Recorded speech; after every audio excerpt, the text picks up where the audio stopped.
Mm-mm-mm.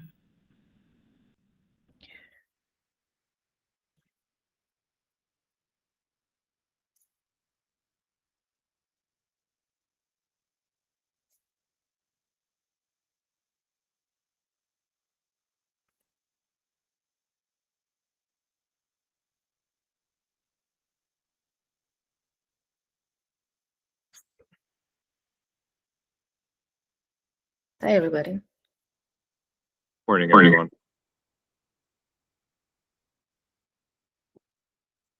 Good morning.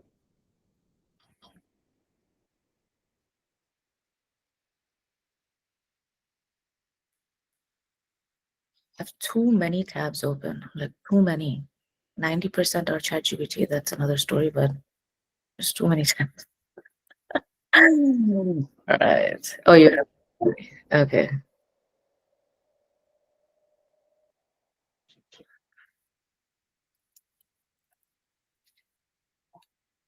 Are you a light mode guy or a dark mode guy, Ian?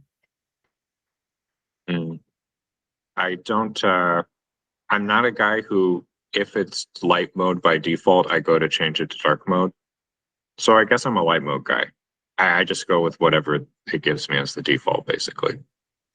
We have like 40 people over here. How many people are light mode or dark mode? Can you put it in the chat?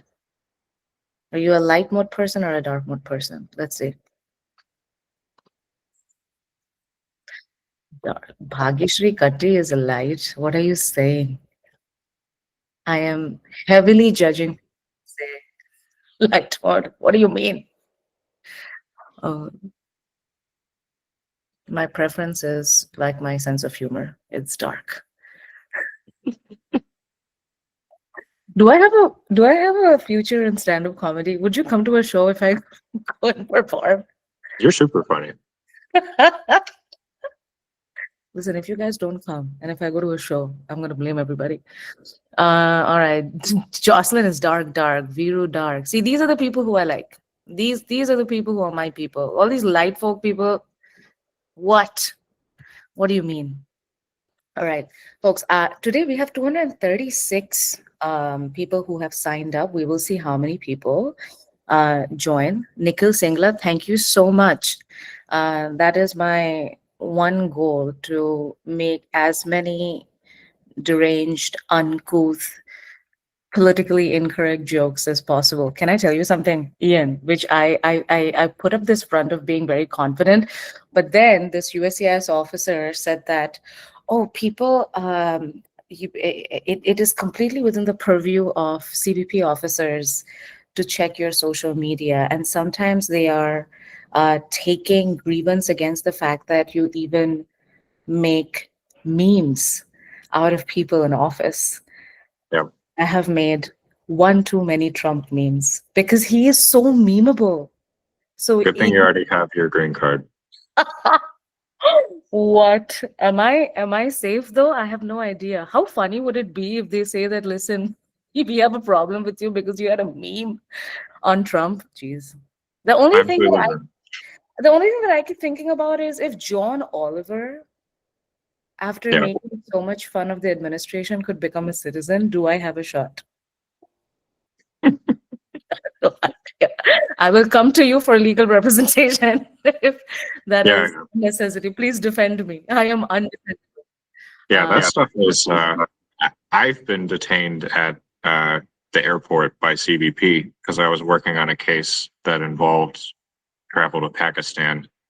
And the government, we were suing the government in that case. So it was very suspicious that they, stopped a lawyer who's suing them. But, they said it was just because there's no reason for a white guy to go to Pakistan. But it was, yeah. So that stuff, I just can't believe how wild they go with that stuff. It's crazy. Wow. Listen, folks, everybody, how many people are on H-1B over here? Just saying, like nobody is above this. But realize that it is what it is. You have to have your ducks in a row. But today we are not going to talk about being stopped at the border. We are going to talk about other interesting things like critical role. And the reason why I wanted to do this event is especially because in the 3 years that I have been talking about EB1, thank you so much for following me on socials and not shadow banning me, because I do talk a lot about EB1. But one of the things that I have noticed is people will consider critical role like their factory settings in their phone, in the sense that they just have it. And whenever you peel the layers back on why they have critical role, they will say either one of these three things: that they have implemented some framework, they have saved some money, or they have made money, and they have reduced latency, especially for folks in tech. And if everybody is gunning for the fact that they have critical role based on these arguments, then nobody has critical role. So we have to be very cognizant of based on what are we claiming that we have a criteria. And that is the reason why I made this very specific ask to tell us step by step, what is it that allows somebody to confidently say that they have critical role? What are those factors that you need to keep in mind? So I'm going to bring Ian on stage, but I did want to tell you about the event I'm doing right after this. My goal is to take all the learnings from Ian's session and help you implement it on your profile. If that is your speed, I welcome you to join us for 1 hour of that workshop. It's going to be a working session. Think of it as your EB1 gym. That's going to happen at 1:30. But before that, I want to welcome Ian. How many folks already know Ian? Can I see with a show of like this? How many folks know Ian? Know Ian or know of Ian? Uh, not to say not to give it away, but another lawyer texted me today and said that, oh, I wish I would come to Ian's event because how does he have 100% approval rate? So Ian does have 100% EB1 approval rate. Besides being a lawyer, Ian comes off to me as a person who's extremely conscientious and cares about your work, and by extension of that, the way your work is articulated to the USCIS officer. So without further ado, Ian, thank you so much for being here and sharing your knowledge. We are going to go from 12:07 to 12:40, and then after that, we're going to start taking questions. Ian, welcome back. Yeah, thanks so much, IDT. I have to correct that just on Thursday, I got my first denial. Yeah, so my approval rate is now, it's now above 95%, but it's not 100% anymore. So, it's still pretty good.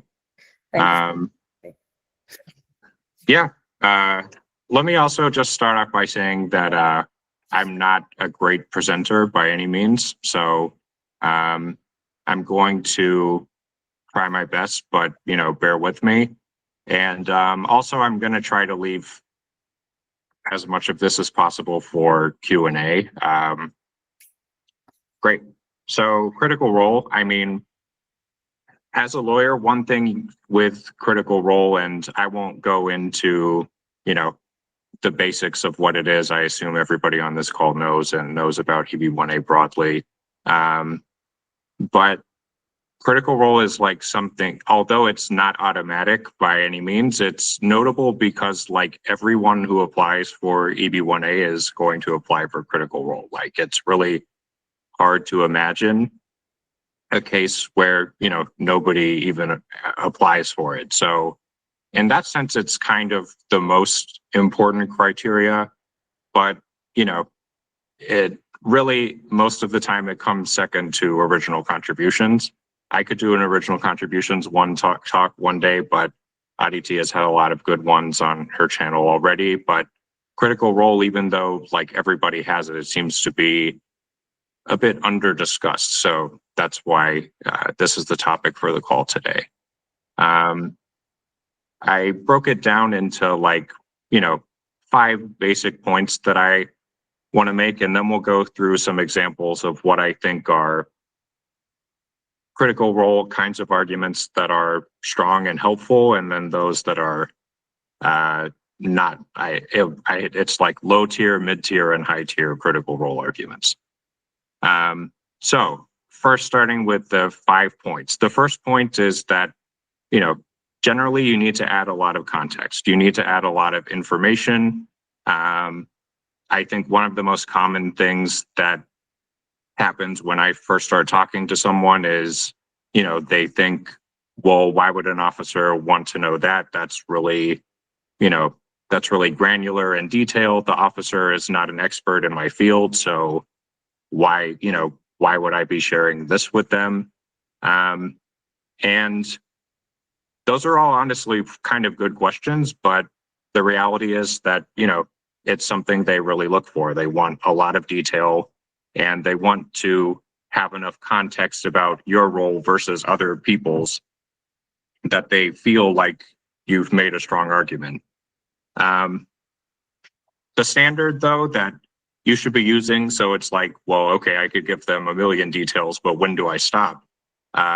Is, when details stop becoming interesting and really exciting. Like, this is EB1A, it's why you're an extraordinary person.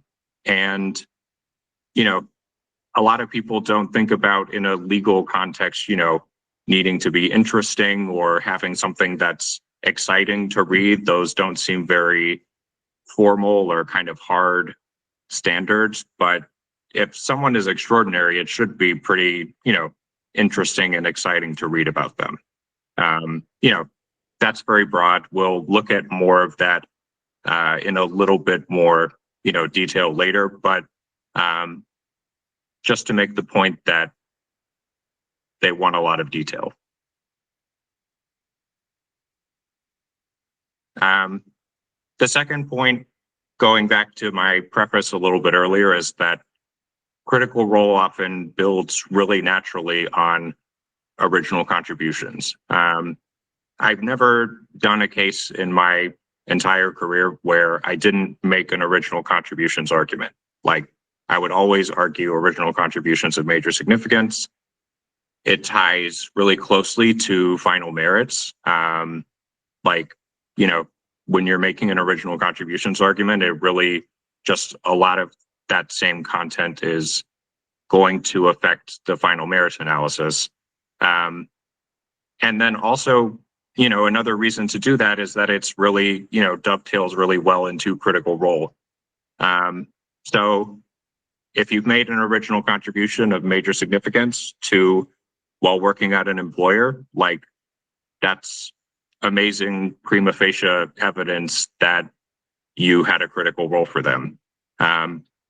It's really that simple, but I think that, I know that a lot of other attorneys will do a case where the person has, they argue critical role, but not original contributions. I think you're limiting yourself doing that. I think that strategy is something that people feel a lot more inherently comfortable with, because, employers generally don't necessarily care if you make an original contribution of major significance, but they want you to play a critical role. So, but they tie really well together. That's the strategy I would always use. Number 3, this is about critical role, but also something common that I see in the EB1A space that I think is, a point where I think I treat it differently than some other attorneys. I don't favor talking a lot about why a person's industry in general, or their general field or scope of endeavor is important to the US. Like, there's common sense reasons to do that. Like, maybe an officer is looking at someone's case and thinking, do I want this person to stay in the US long term or not? But EB1A, I really try to keep it focused. And the essence of EB1A is I'm better than everyone else. There are all these people, I'm way better than them. I just try to make an application laser focused on that. So, talking about critical role is, I think, it sometimes seems to, it's like a natural place to go to say, well, I play this key role in AI infrastructure or something like that. And now think about how important AI is broadly. Like it just doesn't, it doesn't make a lot of sense to me. I don't think it's the right way to go. You need to be explaining why you're critical, not why you work in something that an officer may consider helpful or critical.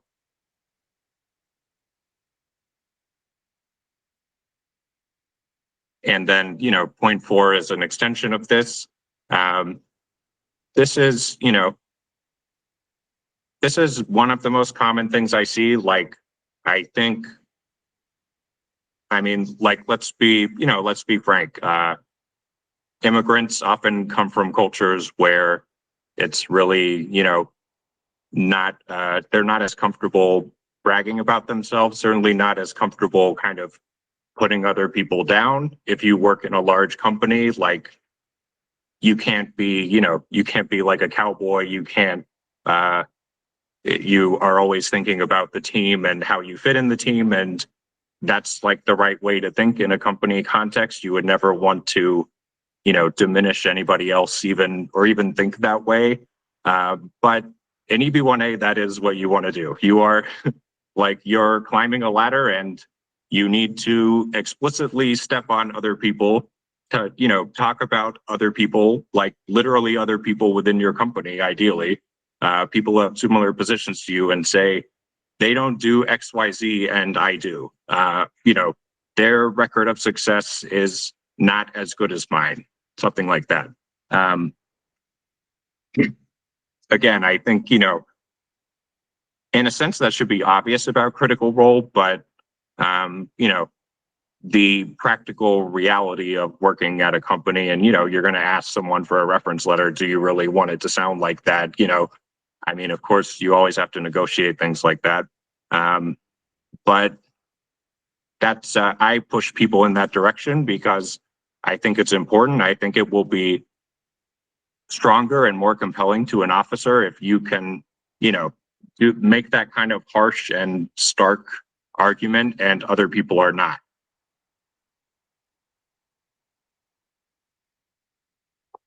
You want me to move on to the last one? Yeah, next slide, please. All right. And this is, this is probably my most, idiosyncratic take out of all of them. But I think, critical role is in every case. Like, it is important, you want every criteria you can get, obviously, but I would never do a case where critical role is the leading argument, because the name of the game in EB1A is final merits. It's sustained national or international acclaim and showing that you're one of a very small number of people at the top of your field. If you make an EB1A application without those things, that's actually the standard for an O1 visa, which is quite a bit lower than the standard they apply for a green card. So, there are many, many cases, people who are not, I'm sure there are many people in this call who know other people for whom the government said, okay, we agree you have at least 3 criteria, but we don't think you showed sustained national or international acclaim.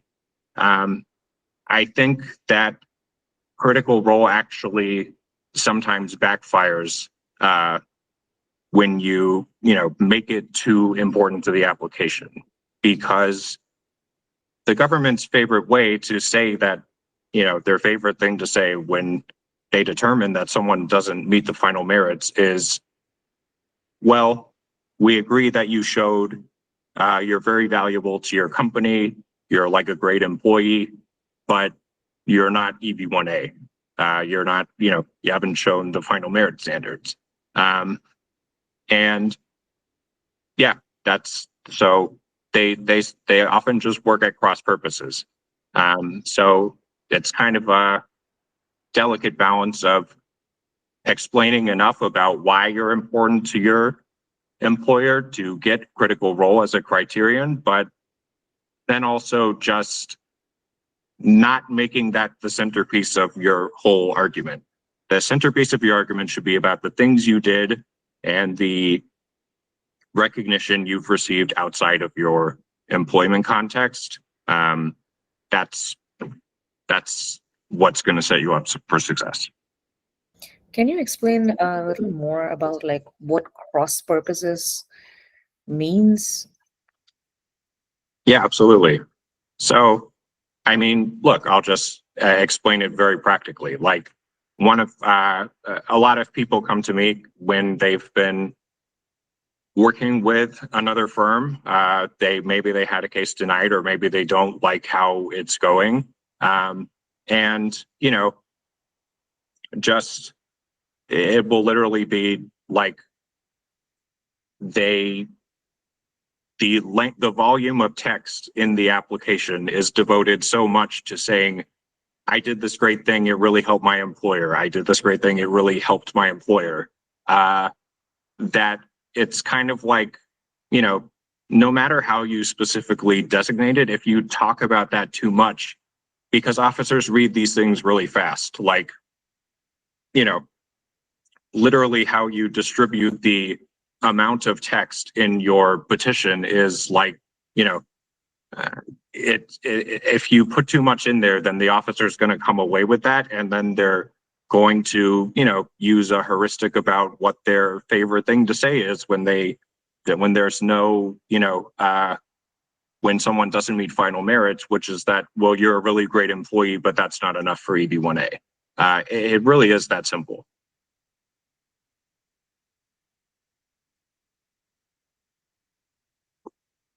Okay. So yeah, Aditi wanted me to give some examples, which I think is great. You know, I love that because I was an English major and I got so, you know, tired of going to every class and everything being very subjective and, you know, kind of just everybody says what they think and that's it. That I went into law where there's, you know, a winner and a loser, and there are actual hard rules. And, you know, so examples sharpening what you're talking about are great, and I hope these are helpful. So the first one is a basic point, but it's just like, you know, not enough detail. The government, you know, one of their other favorite things to look for in letters are conclusory statements. It means, you know, you have this letter and it doesn't really say that much. It says in, you know, as a conclusion, his role was critical, but it doesn't explain enough about why. You know, that's a basic point. I'm sure everyone on this call knows that the letters need to be really detailed, but it is really important. And then the next one, you know, I saved X amount of money for my company. So that's totally relevant information. Like, you know, you want to include that, obviously. You know, you want to attach measurements. They are generally helpful, but they're kind of secondary to an explanation that makes you seem like you came up with something that other people didn't come up with, and makes you seem like special and very smart, insightful, like you're trying to give an officer a story about how you're so smart. And so, like another point to make is that you know, some people get hung up on the amount. I think it's almost, there's just no way that officers are looking at one case and saying, oh, this person saved $5 million for their company and this person saved $3 million. So I'll approve the one who saved $5 million. They just don't review that way. I just really, you know, there's no evidence that they look at it in that kind of a granular way, even though it is important to show metrics. The final one is, this is like a little bit subtle about how it's worded, but, you know, talking about your position and how that position is important to the company. I think the trap there is that if you're talking about why the position is important, you're not making yourself one of one, because there are going to be other there are going to be other senior VPs, like there's going to, or whatever position you're in, there are going to be other ones. So you don't want to just say, if you're senior, you should mention that. You should explain basically what that means within the context of the company. But like you just, again, it falls into the trap of their favorite thing to say, which is like, you're just an employee, but you're doing great at being an employee, but you're just an employee.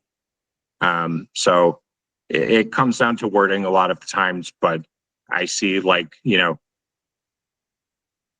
that the position itself will never have the meaning to an officer that it has to you. Like, I think, if someone is working in a tech company and they're like, that person's a director or whatever, they're like, oh, that's a big deal, or they're a VP or whatever title. But the officers, I mean, these titles are different among different companies. So that's not going to carry a lot of weight from them. It's going to be an explanation of like, okay, what responsibility do you have? Is it more than other people in the same position? Is it more than like a big percentage of the organization? Those are better kinds of arguments.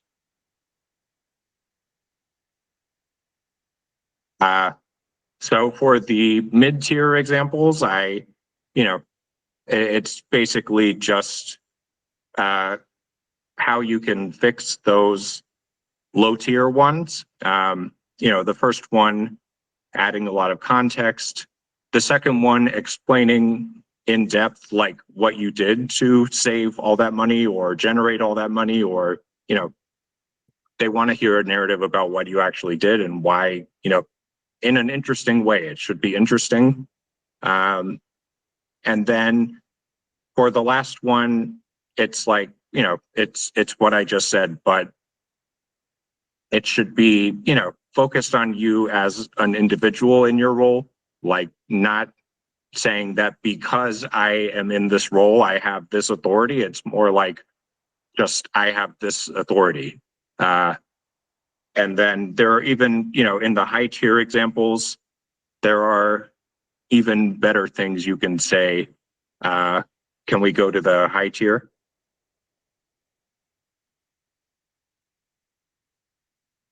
So I like, these are, the high tier ones I think are good because, not everyone can say these things necessarily. I think if you have well-developed mid-tier arguments, like many officers will approve critical role for that, but sometimes, this is partially an EB1A case has a lot to do with how you develop it, but sometimes it is also like, there are underlying facts that are really helpful. So, the first one is kind of about comparing yourself to others who hold the same position. You can think about it, you know who you work with. You should be really thinking about how and why you're better or have more responsibility than them. Speed of promotion, receiving awards or recognition, like, companies give out a lot of awards to make, to increase morale and stuff. So you really want to use a reference letter to explain why the receipt of that award is so significant in your case. Being really early at a company that grew, that's a good argument, because it just stands to reason that you were part of the reason it grew if there were so few people there at the beginning. And then, the last one is like, it is, it's kind of a qualification to saying that, well, don't just talk about your role. If you, if you can explain in, how few people hold a role at your level of seniority within the company, or, like sometimes it is helpful to include, like, this is particularly people for bigger companies, I think, like if they have like a breakdown of what your level is or something like that, and it shows hierarchically, like, how senior your role is, that, that can be quite helpful too. Great. I think that's all I had. Thank you so much. That's perfect. We're right on time. Side note, this is also the reason why I'm so I like EB1 so much, because there is no way, if you look at what Ian talked about, even with the low tier examples, there is no way that you can be a mediocre employee and a top grade EB1 candidate. If you have to go for EB1, you're living with determination. You're not living by default. You're not just going to work and doing your 9 to 5 and coming back and thinking, living the life that they show on the TV show Severance. This is a lot of intention that you have to always think about, like, how am I distinguishing myself? Like, what can I do more at my job to distinguish myself at my job? It starts on the inside. So as much as you want the outcome of EB1, realize that the process is sharpening you in ways that maybe if this did not was not on your radar, you would not have sharpened yourself. So that is one of my personal takeaways from going through the EB1 process. So take it for what it is. Folks, now it's I'll also say, I'm so sorry, but that's a great point. But also, a lawyer can help you with that. Like I work, and I do think it has to do with partially with cultural aspects of, like, people being very humble, and also, people, um, you know, maybe being more realistic or not wanting to overstate things. I find that, there are many times where people are like, I don't really think of this as that impressive, but I'm like, what are you talking about? That's great content. Yeah. So yeah. Again, the person who came before you, he said that lawyers and your legal team are architects of your story. So let them shape it, but give them the ammunition that they need. Folks, we are going to go into Q&A mode. One question per person, and the question needs to be less than 20 seconds. Please do not go into talking about the details of your case, because Ian is not going to be able to answer that. Then it goes into the realm of consultation. So please keep your questions short, one question per person, so that we can take as many questions as possible. Ian, anything else that you want folks to know? No, the questions are my favorite part. So I'm ready. Awesome. All right, Lokesh, go for it. Yep. Thanks a lot, Aditi. Yeah, thanks, Ian. You have really opened my eyes in couple of things like I was not even thinking of. This really helped. My question is around sustained. I mean, uh, claimability. Like, so when you say sustained uh, acclaim, so when you are trying to make sure that you are such. I am losing my words. So when you're trying to make sure that you are sustainably like doing something for like so many like some 10 years, so what do you mean by that? So do you have to be in that particular domain for like x number of years, or how should you see, like, let's say if someone has like 5 years of experience, can they not actually use that criteria? Yeah. So you're talking about final merits, and that's one part of that. A very important part is they say you need sustained national or international acclaim. So your question is like, well, what does sustained mean? Like, that's Yes. not, like, yeah, as a benchmark, honestly, I do like to see roughly 10 years of work experience, but it is case by case. Sometimes people, maybe you have 5 years, but it's like, you've done really significant stuff at a really fast rate over those years. But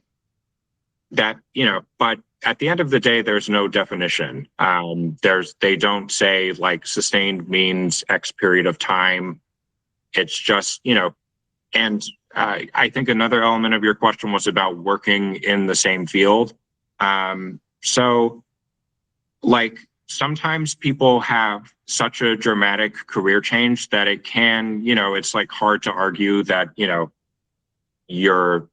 have to define a field for EB1A. So it's hard to say, if you worked in construction and then you went into, biomedical research, that, how you're showing sustained international acclaim in biomedical research during the period where you worked in construction. But a lot of times if someone makes a career change, it's like not that dramatic. And, the argument you can basically make is sometimes that can even really help, because it's like you can make an argument like, I became the only person working in this, like software for data centers that has real, bare metal development experience, something like that. So does that answer your question? Yes, it did. Khushbu.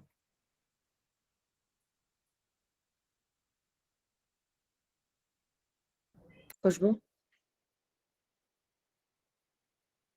I will come back to Khushbu. Yogesh?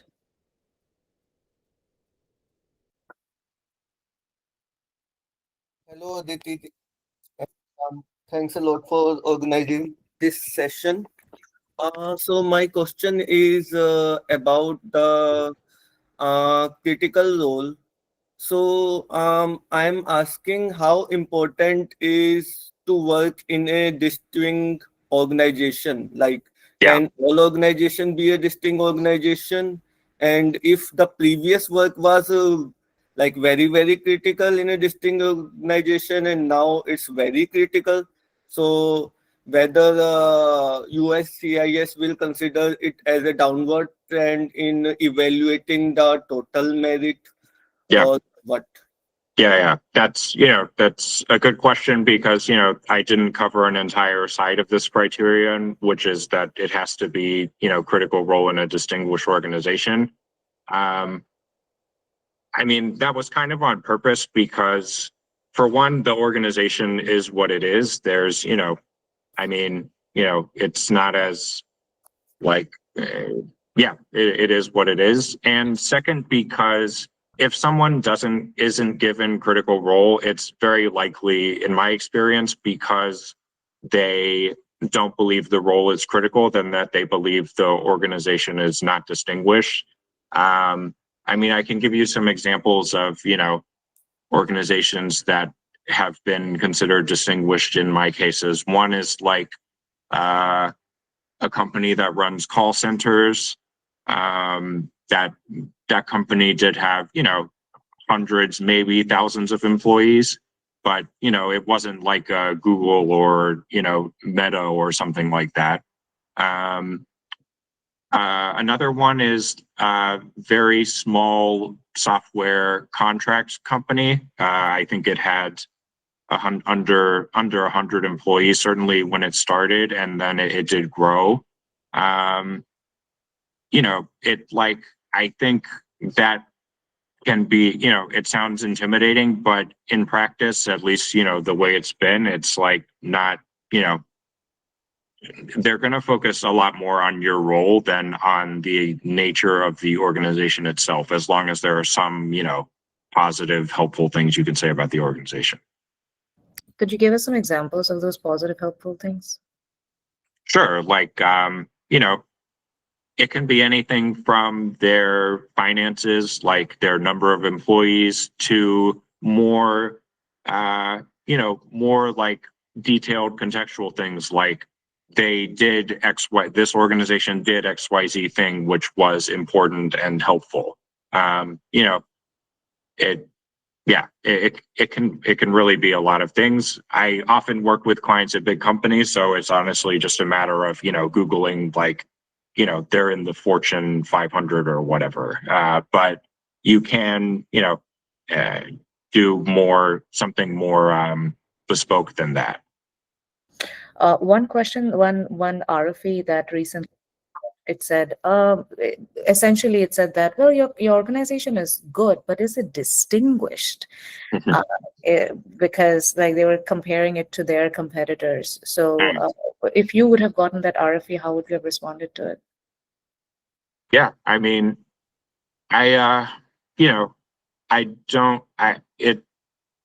the most helpful lawyer answer possible, it would just depend. The helpful thing is that you can substantiate that by research, and there's a lot, by looking up on the web and making, there could be a million different arguments available. You can compare your organization explicitly to others, but I don't know. If that's what the RFE said, I might do that. But at the same time, like,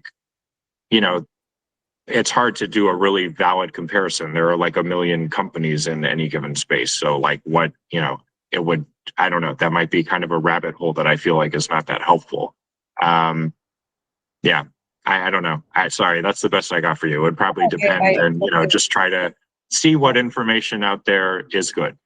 Yeah, just to portray it in the best light possible. Mhm. And you have so many arguments that you can play around with.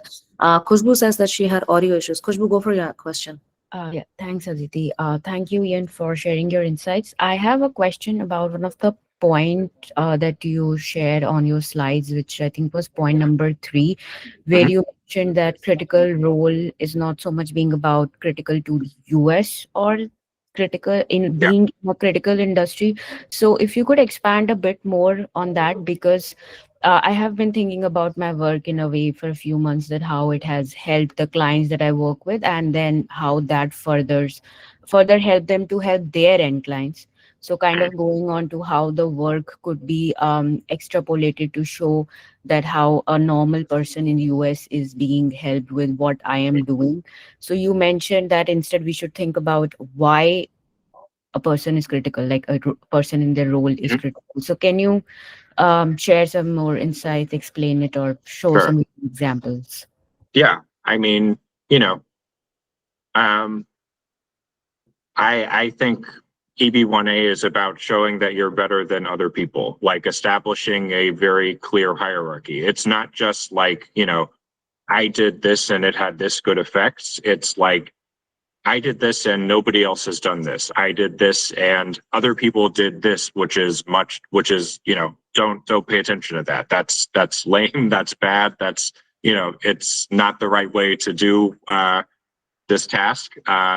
Those kinds of, facts are just more appropriate to the category. It's, EB1A, it's, showing you're at the top of your field. NIW, there's, one of the prongs is national importance, and there's more room to talk about that, although, they're being quite demanding on that for NIW these days, and you want to be sure to be as specific as possible. But, it really is that simple that, the more time you spend talking about, well, I helped people, it's like the less time you spend talking about I'm better than other people.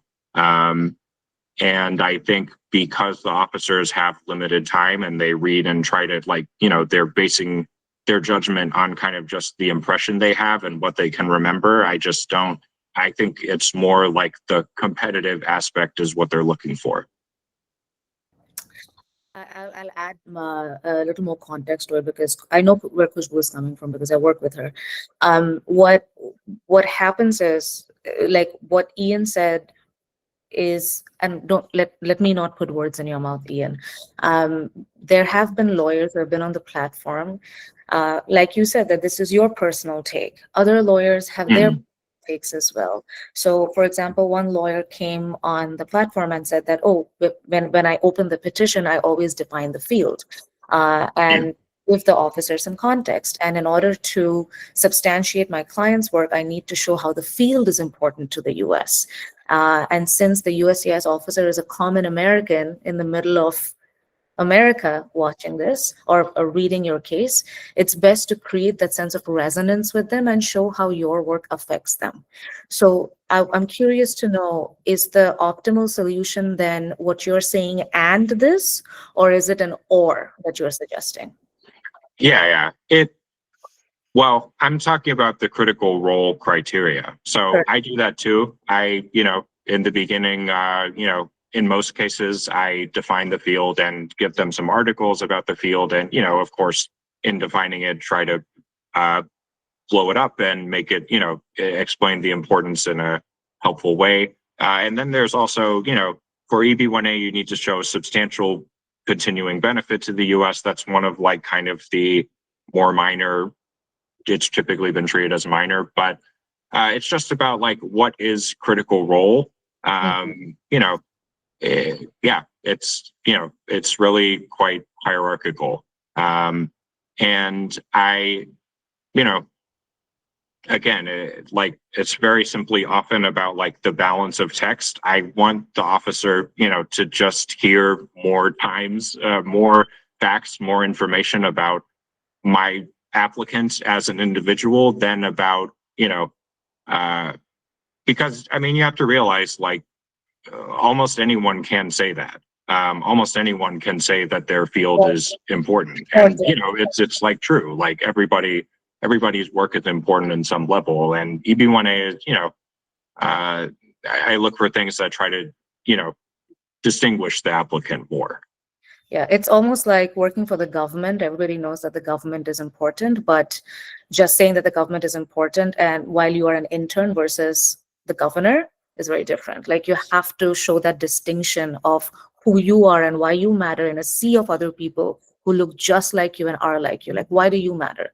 What makes you different? So if I'm hearing you correctly, critical role is the place where you show your competitive advantage and the contrast between you and just another X person in the field.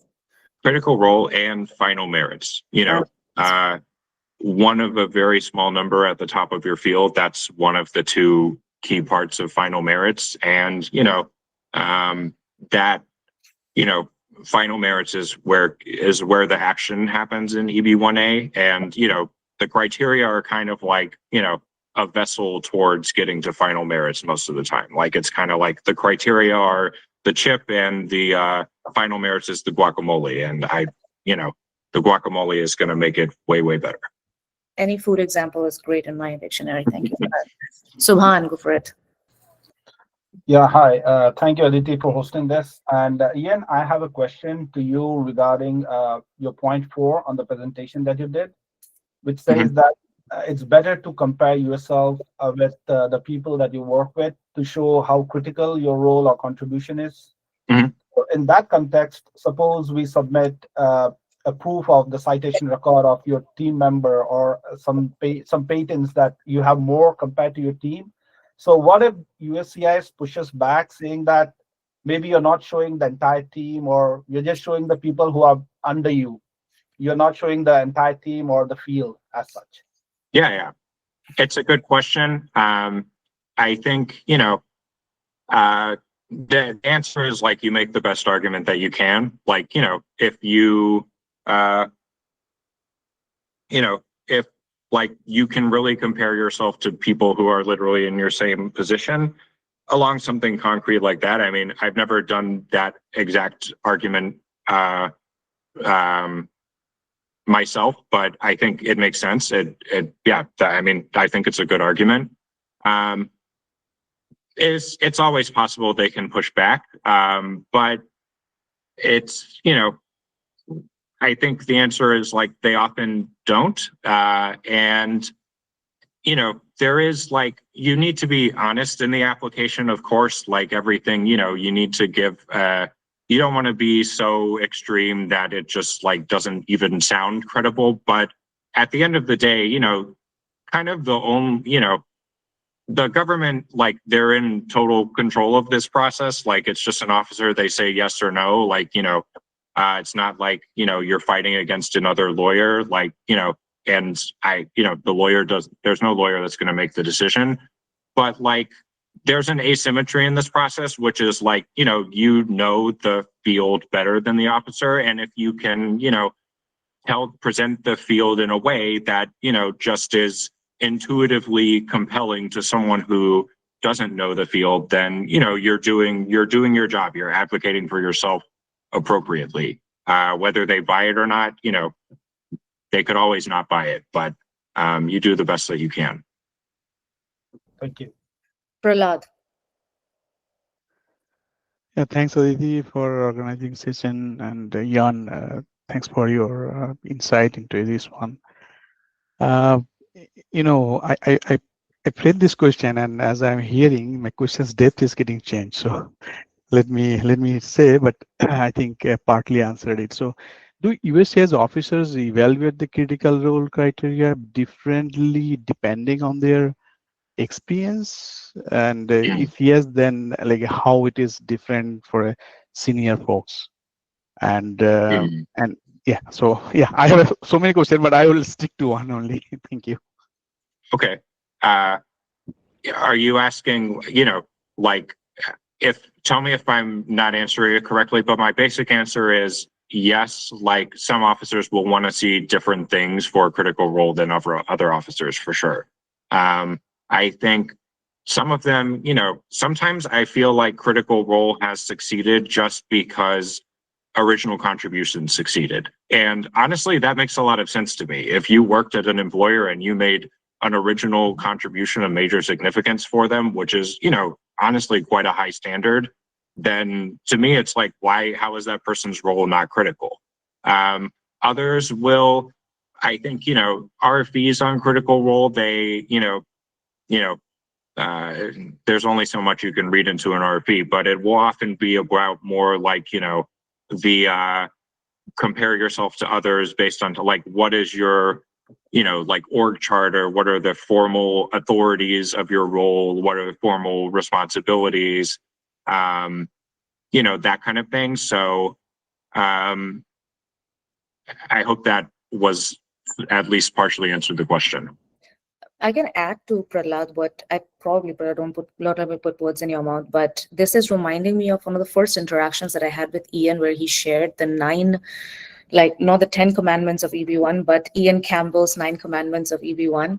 And the last commandment he wrote was his hypothesis is seniority is correlated to EB1 approval, in that folks who are more senior have more face value to come off as an expert versus somebody who's at a junior position. So somebody saying they have 17 years of work experience in cloud infrastructure is a more believable case to say that they have emerged at the top of the field versus somebody who's only had 5. So is that something that kind of dovetails into Prahlad's implied? Yes. Yeah. Yes. Okay. Thank you, Aditi. Yeah, thanks. Yeah. So what would you have to say about that, Ian? Yeah, I think, seniority in EB1A, I think it's important, like it's a plus for a number of reasons. One, because, I think some of the officers are experienced professionals, and, as you get older, you see, even if a young person is quite impressive, you see like a young person trying to tell you, and it's like, I think people just have an inherent reaction, like really, like, you think I'm going to pick you over the person with way more experience. Another is like, there's just more to talk about. Part of an EB1A is like, if you're picking between 2 people, the person who is giving you like more information that sounds good, that person, like their case will seem better. And, there's something obviously explicit about seniority in the terms of critical role. Like most people consider, more senior positions, more senior employees to be more critical to a company than more junior ones most of the time. Yep. So the odds are kind of in your favor if you have more years of experience, at least at base level. I think so. Okay. Garata. Thank you very much, Aditi and Ian, for organizing this. Ian, if I understood you well, you mentioned the importance of sustained acclaim beyond your employer environment. I just wanted to understand what your view is in terms of somebody who's self-employed and the possibility of extrapolating your achievements or attaching them to the company's achievements, including serving distinguished organizations and awards. Thank you. Yeah. I mean, for self-employed people, interestingly, it kind of takes away the problem that, the obstacle that officers sometimes put up, which is like, well, your employer is so big that you're talking about this project that 1 million people contributed to, and, you haven't convinced me that your individual contributions are really, like the key to this whole project that you're telling me is so important. But when you're self-employed, like, you kind of don't run into that problem.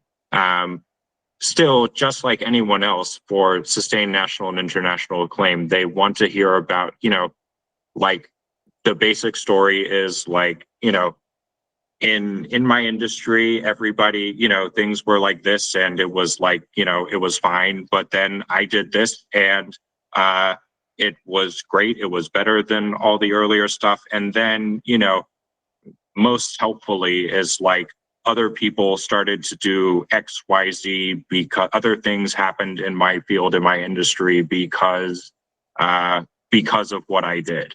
That could be somebody copied my work, or, that's arguably the ideal, is that people copied you, but it's also like, it had XYZ effects on other practitioners.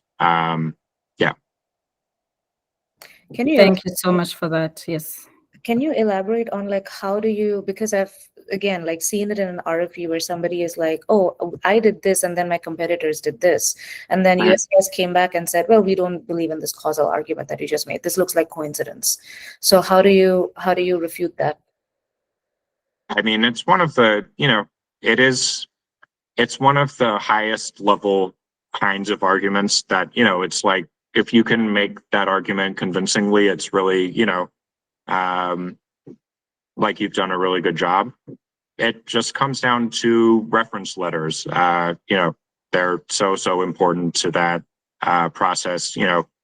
I wish I could give a really concrete way of how to make foolproof argument that any officer will accept, but I don't know if that exists. But it comes down to details and development, I think. Okay, so if I were to take my example, I create memes on EB1. Somebody else tried to meme on EB1, and I'm trying to tell the USCIS officer this person copied me.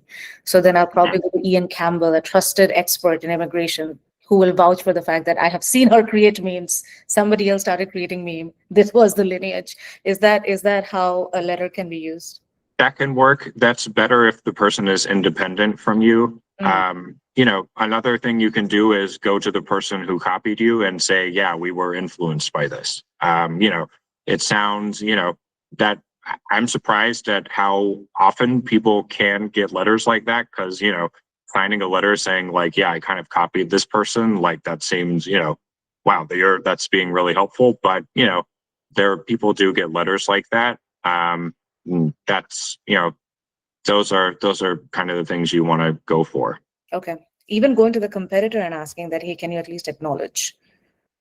Yeah, it could be someone who, like, I think the most common pattern I see for that is like, person worked at the applicant's company, then they went to a competitor, and then they say like, not that we stole trade secrets or something, but you have to be delicate about how you phrase it, but that we had at company B, we had this initiative, and company A's, architecture was very influential on that, or it caused some significant thing in the industry that led us to do this very similar thing at company B. Yep. I have talked to somebody who was a product manager at Meta, who then went to Google and did exactly what you just said. She got her EB1, by the way. She approached her colleagues who used to work with her before, who then worked with competitor companies, and solicited these letters as that layer of validation, attesting to the fact that their work influenced their competitor. Ram Prasad Reddy. I will take a couple more questions, but I do need to drop. I have work to do. I want to get to everyone, but I do need to drop pretty soon. That's totally fine. 105 is okay. What's that? 105. We draw the line. Yeah. 105 is fine. Okay, perfect. All right, Ram. Awesome. Thanks, Aditi. Ian, very quickly, so you clearly mentioned that the critical role should not be overdone, as in there should be right balance, and we should stop doing it when it gets less interesting, right? So can you sort of give us an example of how much is too much, right? And so everything gets, say, if we sort of put stuff into critical role, how do you balance that with the rest of the criteria, and what should really get into the final merits? Because it sort of looks like critical role gets into final merits. So how do we sort of balance those two? It's a good question. I mean, one of my cases, like, it's typically like 2/3 talking about original contributions of major significance. Like, I think it's that important, and it also requires that much text to, explain. And then critical role is probably like 10% in terms of the text of the application. It's just not, there's just not, because if you're making original contributions, that's like a really, I mean, in a way you could say it's like both original contribution and critical role, but, I guess that's one way to put the balance. And for when does it become less interesting? I mean, I really think about that in probably primarily in terms of like what projects are included. So, like sometimes I think people want to just like give more and more projects that they've done because, maybe the officer will find one of them interesting, but, not, there are projects that are just really boring to read about. And then if someone has other projects that are super interesting to read about, I would say like, make it very short or don't even include it. How do you make the decision if something is interesting? Because internal to the company, I might think something is interesting. Mhm. On what basis do you select interesting projects? Yeah, I mean, it's obviously kind of personal. It's what I find interesting. Fortunately, I think I find, kind of things like deep tech and that other people don't find interesting, pretty interesting. But I think it's more like, it's like as much as possible staying with the idea of invention. Like, it's kind of like originality or, kind of like I came up with something new. I had a really new insight that's counterintuitive and, different from what others did. That's what's interesting. Novelty is interesting. Got it. The reason why I'm asking this is because more often than not, folks will choose the projects that made the most money or critical to their client as the most interesting thing, because that's what they're getting paid for.